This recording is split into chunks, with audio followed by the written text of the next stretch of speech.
did not expect a pedo to harass me. He was trying to get in my pants.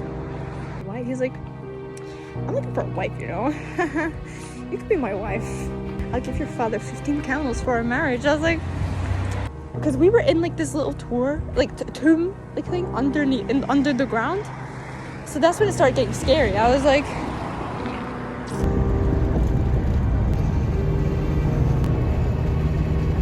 this man, he tried to get me to go home with him. Probably to get into my pants. My 17-year-old pants. Hello everyone, welcome back to my channel. So I'm going to be talking about one of my stories today. I'm going to be talking about Jerash. That story is going to be a little bit it's going to be something. It's going to be interesting. So let's get right into it. I'm laughing now, but when I actually reflect on this story, I'm like, how the fuck did I deal with this? I have no idea, okay? I seriously have no idea how I dealt with this. I'm 17 years old, as you all may know, and I solo traveled to Jordan for the first time this summer. And I don't know how to feel. Like, my brain just took over. I just did everything. So, let me explain my story.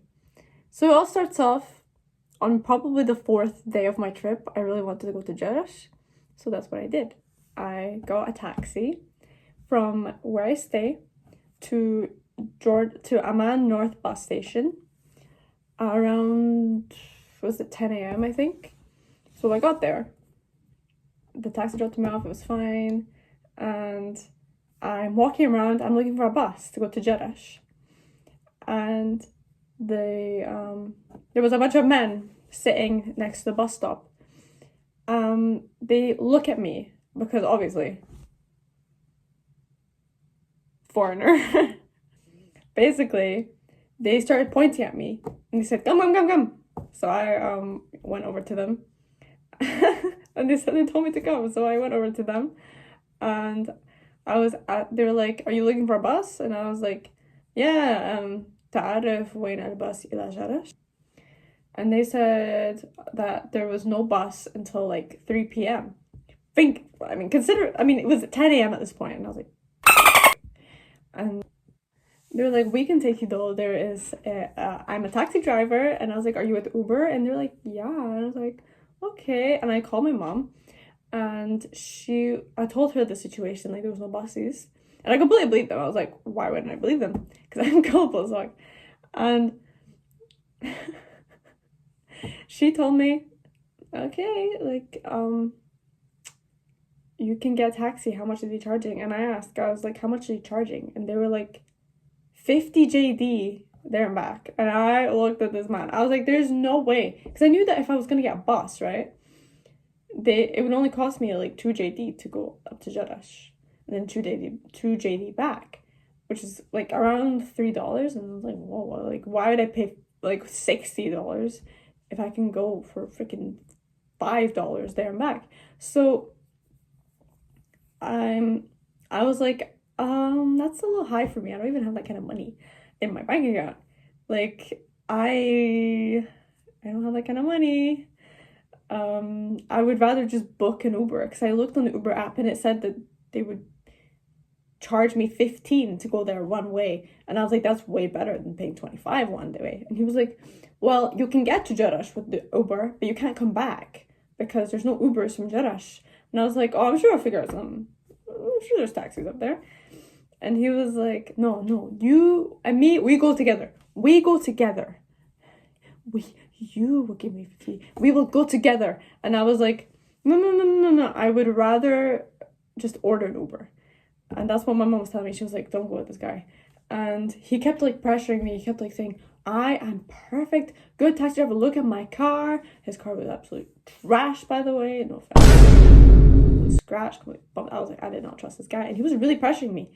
So I was very uncomfortable. And the other guys were just not saying anything. So, after debating with him for quite a few minutes, I decided to walk away because my mom kept telling me, walk away, walk away, walk away. And I was like, oh my God, just walk away. He's gonna check me. So, yeah, I walked away and I hid in a corner and I ordered an Uber. And you'll never guess who shows up. This guy! He shows up. He shows up. I didn't realize it was him at first because, like, I don't know, I'm stupid. So I got in the car and then he turned around and I was like, see, I'm an Uber driver. You didn't believe me. And I was like, I believed you, of course, but I didn't like your price. And he was like, I want to be paid in cash. 50 JD, I take a judge, I stay there 2 hours and then we come back. And I was like, no, I don't want to pay in cash. I want to pay by cards, like on Uber, because my card's connected. He's like, no, I can't take card. And I was looking like I know he was like lying. So I said, you know what? I was like, I don't have any cash, so I have to pay by card. And he was like, no cash. Sorry, no card. I want cash. And I was like, I'm not doing this because I thought he was going to end up charging me more or something. I didn't trust this guy. So I said, okay, I'm going to cancel the ride. I don't want to do this with you. And he was like, okay, cancel. And he was like getting aggressive and I freaking got out of the car and I canceled and Uber charged me. They charged me 1.5 JD for this. So I peeled it. And I got my money back, thank God. I explained my situation. Like, obviously it wasn't that much money, but I didn't want this guy to get any of my money after what he did. It was just quite a scary situation. And he was still hanging around after I got out. So I kind of, left. I went looking for someone else to ask. It was just men there. There's no women.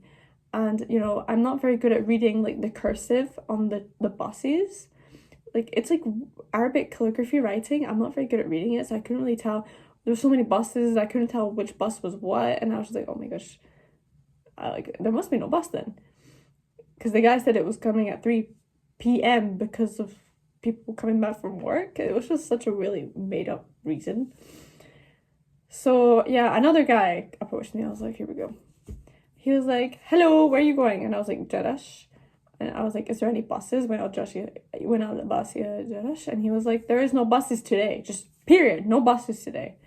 And I was like, but the other guy told me that there was a bus at 3. And he was like, no. He's lying. There is no buses. Like, why would he? Like, this is not adding up. Two different people are telling me 2 different stories. And I was like, starting to be like, there must be something wrong here. Like, one of them has to be lying. And he said, like, oh, I can take you to Jeddah for 50 JD. Look at my car. His car was nice. He seemed like a nice guy. He didn't pressure me and he didn't anything. I mean, he was just, doing his business. Like, he wanted to make money. The other guy, he was just straight up, like, pressuring me, harassing me. It was not good. But this guy, he was, doing real business. And I said, look, I really want to get a bus. Like, this, I can't really afford the taxi. Like, it's too expensive. And he was like, he was just like, I have a nice car, like, I'll take you there, just talk to your mom, because I was still on the phone, and he was like, I'll wait for you a few hours, and then we come back, and it's nice, 50 JD only, and I was like, that does not sound cheap at all. It's considering the fact that I know that there is a cheaper alternative.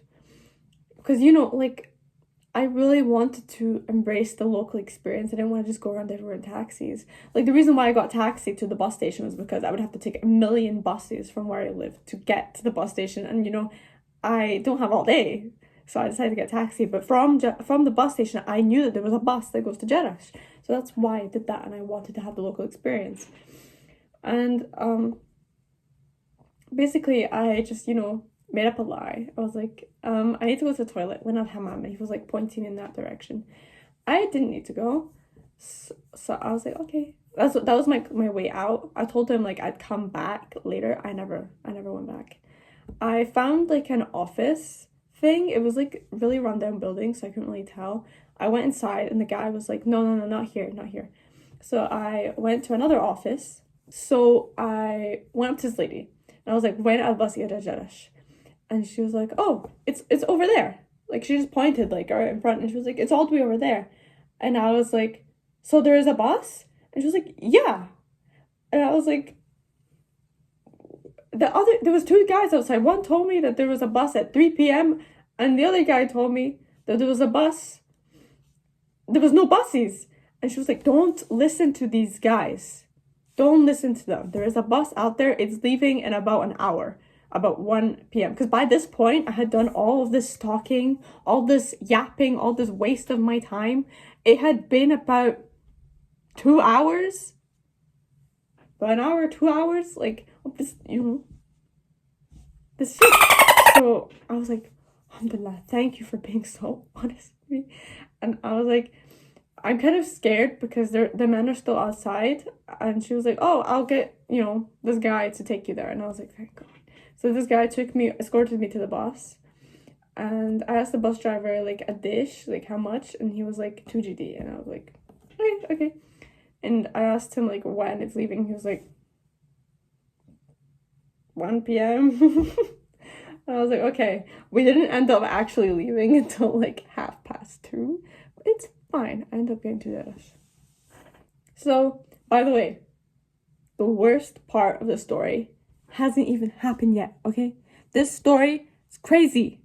The worst part hasn't even happened. This is like just how do I say it? Just surface, like, it gets worse from here. So I, was waiting. I was calling my friend. I was calling my mom.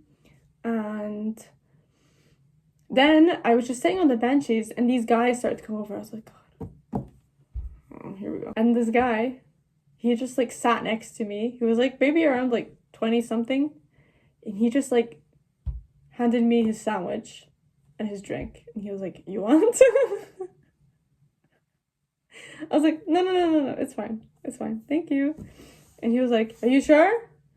And he kept staring at me weird. And I was like, "No, it's fine. I had no food. I was hungry, but it's fine. I didn't want to take this guy's food." So then he started opening and eating it, and his friends were like giggling and looking at me. So then I just kind of got up and just like went somewhere else away from the bus because they were scaring me. I mean, I'm sure he was nice. Like, I'm sure he had nice intentions, but I, like, after all the experiences I had, I was just so scared of men in Jordan. I was so scared. I only met a few nice guys, but that doesn't, okay. Maybe I only met more mean guys because I don't approach men at all. I'm sure that most of them are very kind. I know that Arab men are so kind. It's just some of them, they just, how do I say it, go too far, I guess. It makes me uncomfortable. So do not be discouraged from going to Jordan, going to the Middle East, because everyone is so kind. It just depends on who you meet, and like, it really just depends, like, on what situation you're in. Like, I love Jordan. I still want to go back. So, and it's still my favorite country in the world. So don't worry. These guys never touch you. They're just slightly weird. So yeah. Okay, so now we're gonna get to the stuff. So I got on the bus. I was like kind of scared that we weren't actually gonna get to Jerash, but we ended up getting to Jerash. Okay, we got to Jerash. By this time, it was about 3:30. So I was starving by this point. So I went to a restaurant right next to like the archaeological site. I went to a restaurant. I ate there. They gave me so much food. It was so awkward. Like, I sat down at the restaurant and I just wanted like something small, like just like kibbeh. And she was like, "You're just gonna have kibbeh?" And she was like, "With what?" And I honestly didn't know what to order, but I didn't want to spend too much money because this place was expensive. So I was like, "Oh, just kibbeh, maybe some salad." And what else did I order? I forgot. I ordered something else. Hummus. I ordered like a big plate of hummus. It was way too much for one person. It was a meal for two, basically. It was too much for me. So I only ate like half of it, and then I asked her to pack it up, and she packed it up, and it was like really gross, and I ended up never eating it. Like, because, it was hot outside, and it needed to be in a fridge, so I couldn't eat it afterwards. The kibbeh, This kibbeh was mid. Okay. But the khubz was exquisite. It was fantastic. This khubz was exquisite. Okay. So finally I did that. And I went to archaeological site. I paid my 10 GD. Then I got to the gates of the archaeological site. There was a little boy. He was probably around like 14 years old, maybe. And he was like, give me your phone. Give me your phone. And I was like, why? And he was like, take picture. And I was like, okay, no money. ما عندي فلوس. ما عندي فلوس. And he was like, no fluus, not money. Just give me your phone. And I was like, okay. I was scared he was going to run off with it, but here, I was like, here's your phone. Here's my phone. And he started taking a picture of me, and he was like, do this, pose. And like, he was like doing all this like paranormal stuff. Like, wait, is it called paranormal? I forgot what it's called, but it's like the, like everything can flip upside down and stuff like that. And he was doing all this, and then he put kafiyya on my head, and I was like, okay. And he, like, I'll make the pictures pop up on the screen. I kept telling him, ما عندي فلوس, ما عندي فلوس. Like, I don't have money. And he, at the end, he handed my phone. He was like, fluus? Money? I was like,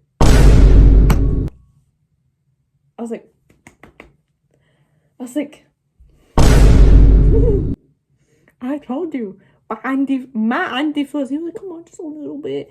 I went to my purse. I just grabbed a few coins. Like, I had money, but I didn't want anyone to know I had money because I had a lot of money in my purse. So I, like, took out a few coins. I gave them to him, and he was like, only this? And I looked at him like I didn't want these pictures taken. He just grabbed my phone. I told him I had no money, but he was so insistent. So I just gave him a few coins, and he was like, seriously?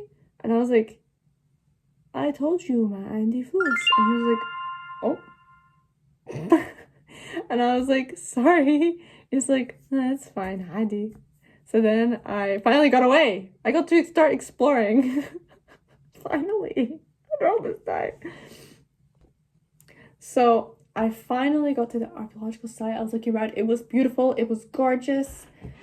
A guy stopped me and he was like, kahwa, like coffee or shai. And I was like, no, that's shukran. And he was like, do you study Arabic? I was like, yeah. أدرس في جامعة في اسكتلندا. He was like, في اسكتلندا? And I was like, yeah. And he was like, oh, later, come back. We give you gifts. We give you tea gift. I was like, I don't trust anybody. So I was like, la, shukran, ma biddi. And he was like, he was like really happy that I was speaking Arabic. So then I started walking. I started taking pictures. More pictures and videos will appear on the screen or whatever. It was gorgeous. I freaking loved this place. It was so gorgeous. I was so happy. I was like, yeah. So then I went to this, I don't know what it was called. I'm sorry. I didn't do research about this place. I just freaking love the way it looks. So I got to this like house thing. It was like a tall, like ruined house. And there was a guy there with a stall. And I was like, here we go. Someone's gonna talk to me again. So he stopped me. He was like, hello, how are you? And I was like, I'm good, how are you? And I was replying in Arabic and stuff. And sorry, I'm playing with everything around me. And I was like, wait, no, he was like, you want me to show you around? And I was like, ma عندي فلوس. He was like, no, not for money, for free. And I was like, okay, sure. And he started asking me questions about what's my name, what I'm doing here, how long I'm here. And I was just answering his questions, and he started looking at me. He was like, and I was looking like, I was wearing like hijab, like as you can see on the videos. But you might argue that was not proper hijab, which it obviously wasn't, because I didn't have an undercap and stuff. But still, don't look at me really, man. So he started looking at me up and down at my body, then back up at me. And we went into this like place. Wait, how do I describe it? Like, it had like bars on it, which means like do not enter, right? But it was like broken, so you could go in, and it went down. It was like a dungeon. He was trying to tell me it was like a dungeon. So we went down, and there was bats everywhere. I was like freaking out, and he was like, I was like, and he was laughing at me. This guy was maybe around like, I'm guessing 25, 26, 27, 28, around there. It's really hard to guess their ages, but that's what I was guessing. He was like really grown ass man. Basically, he asked my age and I went 17, like 17. And he was like, ooh, and he was like, are you Muslim? And I was like, yeah, I read the Quran. Yeah, I am Muslim. And he was like, ooh, are you married? And I was like, no. Why would I be married? And he was like, why not? And I was like, I don't know, I don't want to get married right now. And then he kept looking me up and down like a weirdo. He was like,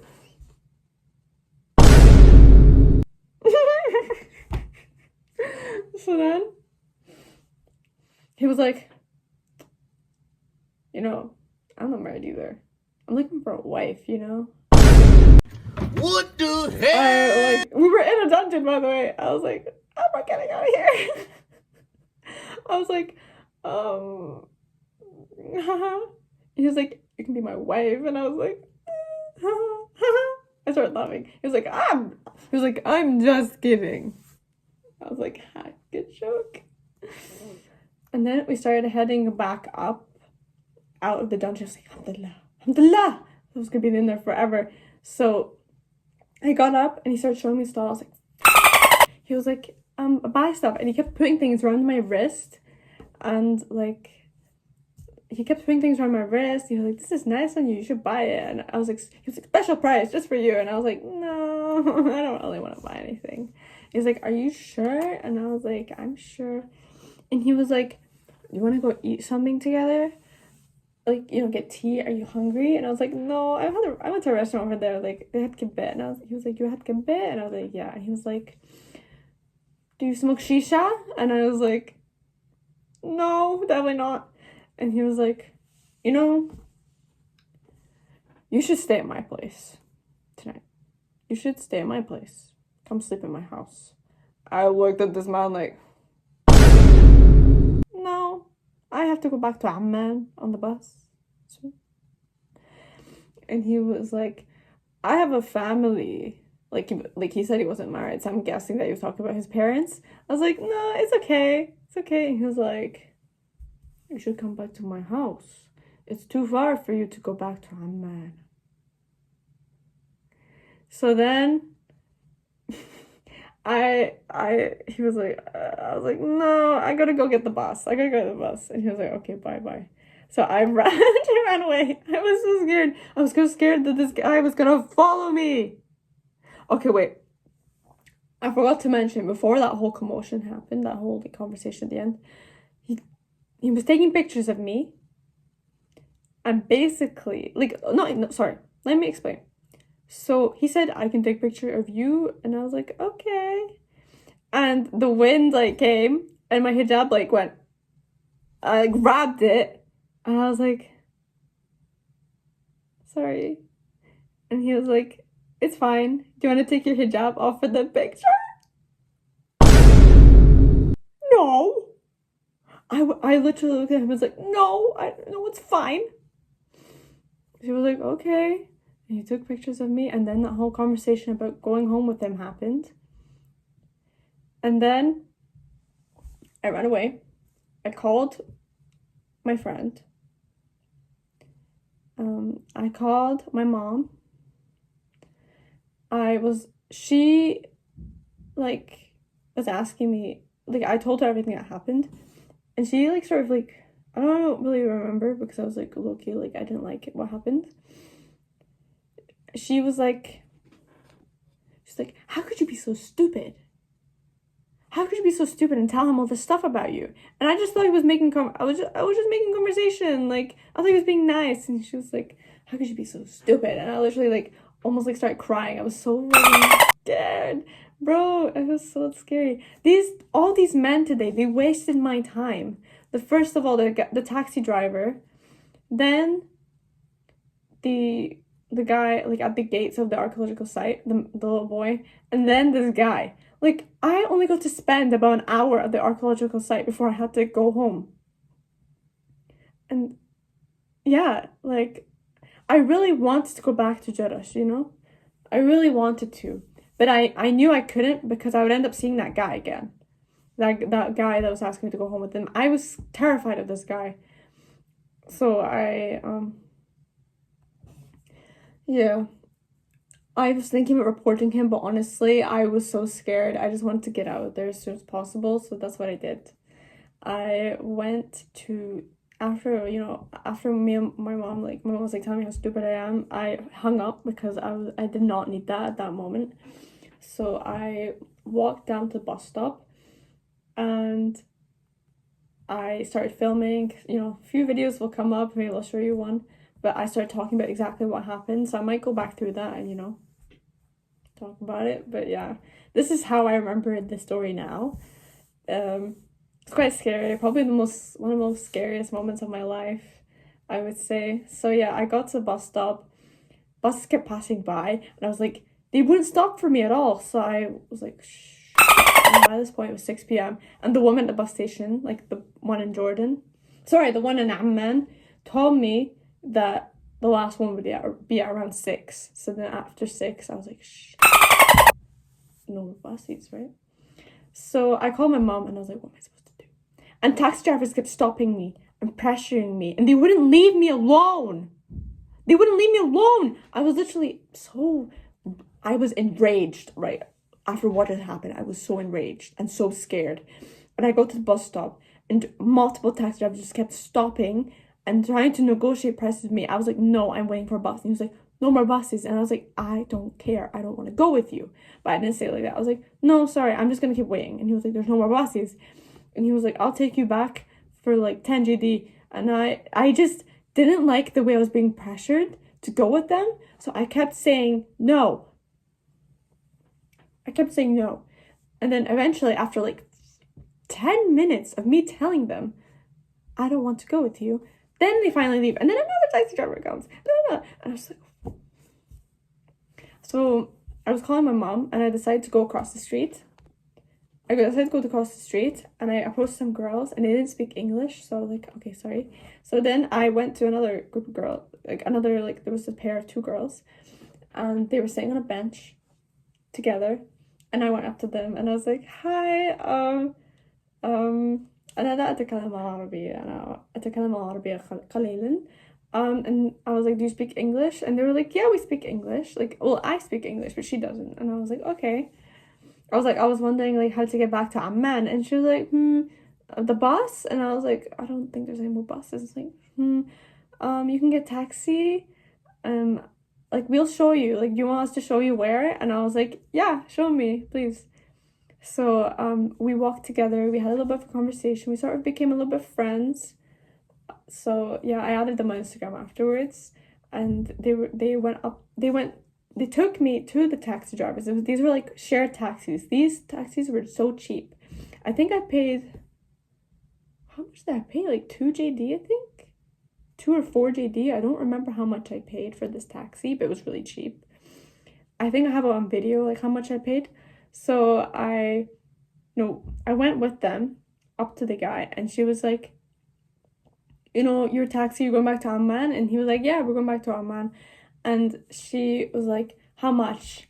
And then she told me it was like 2 or 4 GD, I don't remember. I was like, yeah, that's great, actually, that's great. I was like, yeah, I'll go with them. She was like, okay, you can go with them. And she was like, when she was talking to this guy, she was very confident. And I was like, okay, this is how I need to talk to men. And actually, during the conversation, they told me, like, I asked them, how do I deal with men? Because I got harassed. And she was like, either just walk away or scream at the top of your lungs. And I was like, okay, okay. She was like, it's not worth it to talk to these men. And I was like, for real. So yeah, she said I always just scream or just don't talk to them because they're not supposed to do that. They're not supposed to talk to girls like that. And I was like, yeah. So and I told them thank you for that. So then after that, I usually would just walk away, because she told me that they don't chase you. They don't chase you ever. They just, leave you alone. So yeah, like in most cases, they do that. So then eventually, she was negotiating with the taxi driver stuff. And then I got to go into the taxi. I waited around like 20 minutes. And then like a little family came, and I was sitting in the front, and then we went back to Amman. I didn't get dropped off at my house, obviously. I got taken to like the edge of Amman. From there, I got like 2 buses. I ended up making it back to my like where I lived. And yeah, that's basically it. That was the story of my day. I think I have like how many minutes of footage now? I have like 30 minutes of footage. So that's sick. And I'm sweating. Because that was scary. That was so scary. That experience, it really taught me how to be more confident in myself. It really taught me how to taught me resilience, because honestly, after that just taxi driver experience, I really wanted to just go to Rainbow Street or just go back, because I was horrified. Like, the start of my day was already ruined. But then that happened, and I was just done. Like, I was done. I actually, like, went up to my, like, Japanese friends, and I asked them, like, has this ever happened to you before? And they're like, no, we've never had that before. So I don't understand what makes me different to them. Maybe I was just super unlucky, I don't know. But please, don't be discouraged from going to Jeddah. Don't be discouraged from going to Amman. Don't be discouraged from going to Jordan, because it's a beautiful country with beautiful people, very generous. I will tell you about my amazing, incredible story in Iraq and Emir in the next few videos. Like, it was like, people here are so kind. People in Jordan are very kind. Don't put them in one box. Don't think that all these men don't think that these men represent all men in Jordan, because they are so kind, so hospitable. It's just the few that I meet are just, not great. So, I was just very unlucky. Well, I'm not really sure why the video cut off there, but anyway, guys, thank you so much for watching. If you liked it, please like and comment down below what you thought. I would love to hear your thoughts and any critiques for my editing or whatever. The next video is going to be about my amazing, wonderful experience in Iraq Al Emir, and I hope that you guys can stay to watch that soon. So anyways, love you guys. Bye-bye.